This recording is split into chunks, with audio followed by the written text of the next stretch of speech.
बिस्मिल्लाहिर्रहमानिर्रहीम। अस्सलाम वालेकुम नाज़रीन, आप यूट्यूब चैनल देख रहे हैं। मैं इमरान खान हूँ। मैं अभी पढ़ रहा था, देख रहा था कि ये एक कॉलम लिख दिया सुहेल वड़ाइच साहब ने एक, और उस पर शाह महमूद कुरैशी साहब पे संगीन इल्ज़ाम लगा दिया कि वो अपनी मर्ज़ी से जेल के अंदर हैं। यानी वो इसलिए बाहर नहीं आते कि उनको सोशल मीडिया का खौफ है कि सोशल मीडिया उन्हें गद्दार कहेगा। भाई ये अजीबोगरीब बात है। शाह महमूद कुरैशी को बेगुनाह मिलिट्री एस्टेब्लिशमेंट ने जेल में डाला हुआ है और सुहेल वड़ाइच इल्ज़ाम शिफ्ट कर रहे हैं शाह महमूद कुरैशी के ऊपर ही कि जनाब आप इसलिए बाहर नहीं आ रहे क्योंकि आपके ऊपर गद्दारी का इल्ज़ाम लग जाएगा, आपका सोशल मीडिया आपके खिलाफ हो जाएगा, इसलिए शाह महमूद कुरैशी जेल से बाहर नहीं आ रहे। सुहेल वड़ाइच साहब, आपको अंदाज़ा भी है जेल में कितनी ज़्यादती हो रही है उनके साथ, आपको आइडिया भी है कि उन्होंने कितनी बेचारे ने कुर्बानी दी है अभी तक। तो शाह महमूद कुरैशी पे ही शाह महमूद कुरैशी की जेल का इल्ज़ाम लगा दिया। ये कल को कह देंगे इमरान खान जेल से बाहर इसलिए नहीं आ रहा कि वो आना नहीं चाहता, वो बहुत तेज है, वो अपनी सियासत कर रहा है जेल के अंदर बैठ के। इनको बिल्कुल भी अंदाजा नहीं है ये क्या बात कर देते हैं। भाई जिसने जुल्म किया जालिम का नाम लेने से क्यों डरते हो? ये तो वो एक शेर होता था, हम उर्दू में सुना करते थे अदालतों में, कि मुनसफ ने कातिल की ये दलील भी मान ली कि जो मकतूल है वो खुद ही खंजर के ऊपर गिर गया था, यानी उसको मारा नहीं गया, वो खुद ही मर गया। यानी ये तो इस तरह की बातें करते हैं, बेवकूफ़ समझते हैं कौम को। शाह महमूद कुरैशी इसलिए वो कहते हैं जी जेल के अंदर है कि वो बाहर नहीं आना चाह रहे, और अगर वो बाहर आएंगे उनके ऊपर तनकीद होगी, तनकीद से घबरा के बाहर नहीं। उस सियासतदानों पर तनकीद होती रहती है। यहाँ इमरान खान साहब के साथी हैं, कई तनकीद की जद में रहते हैं, कई नहीं रहते, तो इसका क्या मतलब लिया जाए? जो अच्छा काम करता है, अब बाकी पॉलिटिकल पार्टीज में ये रवाज नहीं है ना कि वो अपनी लीडरशिप को तनकीद करें या अपनी लीडरशिप को अकाउंटेबल करें।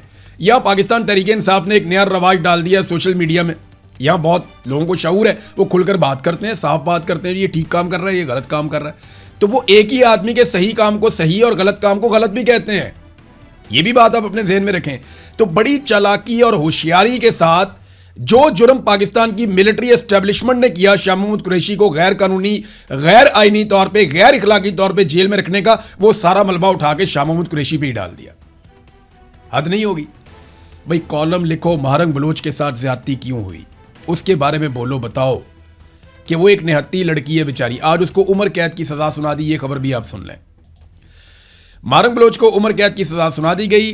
राजी मची गवादर के दौरान जो एहतजाज हो रहा था, एफसी एहलकार शबीर बलोच की हजूम के हाथों कत्ल के इल्ज़ाम में महारंग बलोच, सिबगतुल्लाह शाहजी और बाकी उनके कुछ और साथी हैं, बलाज कादिर और तंजीम के रहनुमा अबू बकर कलांची को उम्र कैद की सज़ा सुना दी गई।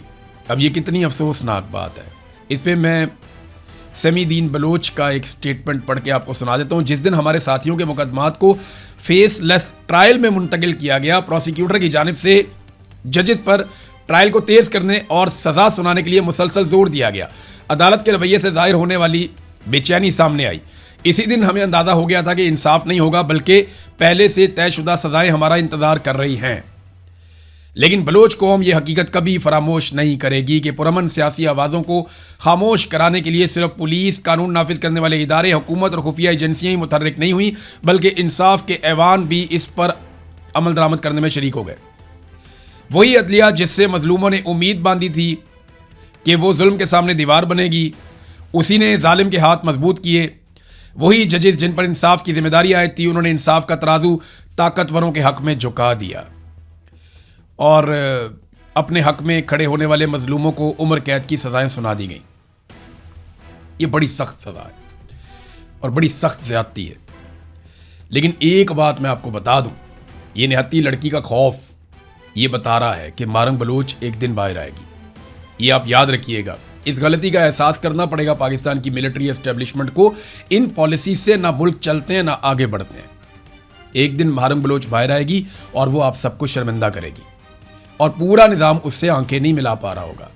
ये बात याद, वैसे तो बहुत ढीठ है, लेकिन महारंग बलोच का सामना नहीं कर पाएंगे, अभी भी नहीं कर पाते। इसीलिए पहले उसको जेल ट्रायल के अंदर ले गए। उसके बाद क्या किया, जेल ट्रायल में ले जाने के बाद महारंग बलोच का फेसलेस ट्रायल कर दिया। और फिर जब उन्होंने बाइकआउट किया तो उधर पीटीआई के एक साबिक सदर हैं आईएलएफ के, इकबाल शाह साहब, उन्होंने जनाब वो केस लड़ लिया। बहरहाल पाकिस्तान तहरीक इंसाफ ने उनको डिसोन किया। उन्होंने कहा जी उनका ज़ाती फेल है और हमने उनको ये बता दिया है कि इसकी जिम्मेदारी उनके ऊपर खुद ही आयद होगी। इधर महारंग बलोच को सजा हो रही है, उधर सरफराज बुगटी पूरे सफ़े का इश्तिहार दे रहा है। आप देखें ना कैसे कोलैबोरेटेड एफर्ट होती है, कैसे मिलजुल कर काम करते हैं। पहले से पता है जनाब ये सज़ा आने वाली है, रद्द अमल आएगा। अखबारात खरीद लो, सारे अखबारात के फ्रंट पेजेस खरीद के वहाँ पे बड़े बड़े इश्तिहारात छाप दिए। जंग अखबार देख लें, दुनिया अखबार देख लें, पूरे पूरे सफ़े का इश्तिहार छाप दिया और देखें लिखा क्या हुआ है उसके ऊपर लिखा हुआ है, ये जुमला आप पढ़ें आप हैरान हो जाएंगे कि जनाब बस ठान लिया तो ठान लिया। खबर की तरह का छापा हुआ इश्तिहार, पूरा सफ़ा लिया हुआ है दुनिया का, वो आगे जंग का भी। बस ठान लिया तो ठान लिया। सरफराज बुगटी, बलूचिस्तान की तारीख का इनकलाबी और अवाम दोस्त बजट हमने पेश कर दिया। नीचे शेर व शायरी है, बलूचिस्तान का अहद है, फलाने फलाने शोबे में हमने ये कर दिया वो कर दिया, उधर मालूम बलोच को पकड़ के अंदर कर दिया। कोई एक सड़क बताएं जहां पे लोग जा सकते हो। इसी अखबार के आप 8वें सफ़े पे यानी बैक पेज पे आप जाएं तो वहां खबर छपी हुई है कि ये जो जलमक्सी और सराब के इलाके में हमले हुए हैं, गवर्नर हाउस का कैंप ऑफिस और एसएसपी हाउस जो है उसे नजर आतिश कर दिया गया है। वहां से 3 अफराद अगवा कर लिए गए हैं। यह है जनाब बलूचिस्तान की सूरत हाल। आज सरफराज बुगटी बगैर सिक्योरिटी के बलूचिस्तान के किसी जिले में नहीं जा सकता। आज वो कोयटा के अंदर कम सिक्योरिटी के साथ भी नहीं घूम सकता, 2-4 गाड़ियों की सिक्योरिटी में नहीं निकल सकता। वो उसको पूरी फौज साथ रखनी पड़ती है, पूरा मैकेनिज्म बनाना पड़ता है। आज शाम के बाद आप बलूचिस्तान के किसी भी इलाके में नहीं जा सकते और ये सारा कुछ मौजूदा रिजीम ने किया है। जो हालात बेहतरी की तरफ जा रहे थे उनका बेड़ा ही गर्क करके रख दिया, सत्यानाश कर दिया पूरे बलूचिस्तान का। अब पूरे पूरे सफ़े का इश्तिहार छाप दिया ताकि मारंग बलोच के मामले से तवज्जो हट सके। नहीं हटेगी। मारंग बलोच को आप शिकस्त दे ही नहीं सकेंगे क्योंकि वो हक के साथ खड़ी हुई है, इंसाफ मांग रही है, इंसानी हुकूक के साथ खड़ी हुई है। आज बलूचिस्तान के हर घर के अंदर हर बच्ची मारंग बलोच बन रही है, हर बच्ची मारंग बलोच की तरह आवाज उठा रही है। आप देखते जाइएगा आपके सामने कितनी सारी मारंग बलोच आ जाएंगी। ये नाज़रीन एक और जुल्म हुआ, ये भी मैं आपके सामने रख देता हूं। हमारे बड़े अच्छे दोस्त हैं, साथी हैं अहमद फरहाद, उन्हें 16 MPO के तहत गिरफ्तार कर लिया गया आज़ाद कश्मीर के शहर बाग से। यानी अब सहाफ़ी और शायर भी इनसे बर्दाश्त नहीं हो रहे।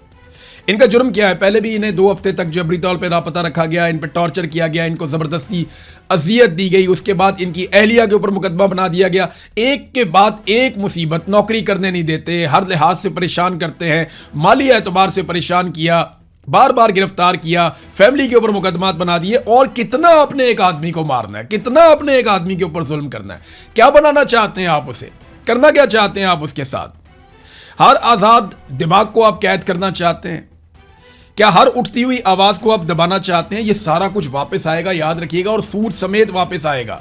ये तारीख का सबक है, आपको अभी समझ नहीं आ रहा, लेकिन वक्त आएगा आपको जरूर ये बातें समझ आएंगी। लेकिन अब पछताए क्या जब चिड़ियां चुग गई खेत। अब तक के लिए इतना ही। अपना ख्याल रखिएगा, अपने चैनल का भी। अल्लाह हाफ़िज़।